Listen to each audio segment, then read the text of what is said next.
What do Juno, Slumdog Millionaire, The King's Speech, Jojo Rabbit, Spotlight, and Argo have in common? I don't know.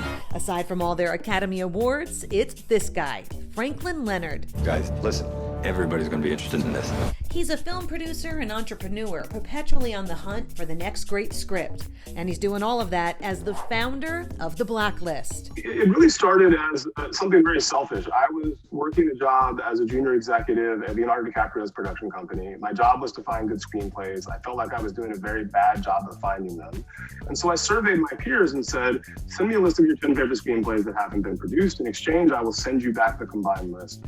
And that's what I did. And it, very quickly went viral in the industry. It sort of created a virtuous cycle where we find good scripts, people pay attention to them, they get made, they go on to great success. And that's really been the case. Like 50 Oscars over the last 15 years from scripts that were on the list. 4 of the last 13 Best Pictures. This year's Oscar nominee, Promising Young Woman, was a script on the Blacklist before it got made. But then by 2010, we wanted to build something that was a little bit more ambitious. And so we built a website that allows anybody on earth to upload their script, get feedback on it, and if it's good, we could tell the entire industry, hey, the Blacklist says this is worth your time. You've essentially democratized an entire industry.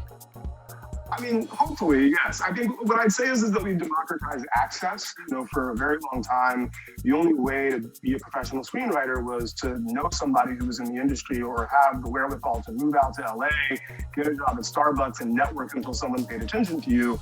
But the willingness or ability to do that has nothing to do with your ability as a writer, right? So what we tried to do is build an infrastructure that allows people who are talented writers to get discovered for their writing, and then hopefully they can figure out the rest of the career stuff from there. Why is that a good thing? Why is that important? Look, Hollywood, by virtue of sort of where it lives in the world, produces all of the films and television that we consume in the United States and really around the world.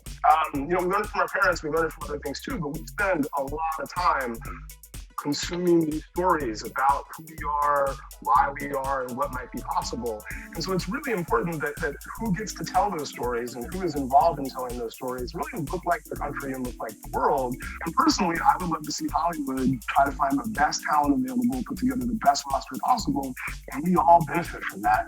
Not just people who have historically been excluded, but literally everybody in the industry and everybody who watches movies and television as well. How does a kid from Georgia, right, like a self-proclaimed math nerd and soccer fanatic, go on to do all that you are doing? It was a winding road. I was a big math nerd. I was basically Steve Urkel while Steve Urkel was on television. Didn't have much of a social life as a consequence. It was a series of try and fail. This isn't the right thing for me until I found the thing that seems to be working out. Your greatest test is yet to come. At your core, you are a storyteller. So if we were to come up with the final scene of The Blacklist, what does that look like for you, the closing scene? You know what? I don't know how to answer that question, is the honest answer. And the goal here is always going to be to help great stories get told. And so if the final scene is anything, it's probably going to be someone that from somewhere that we think of as nowhere, writing an amazing script, having that movie get made, and audiences all over the world, literally all over the world, being moved by it.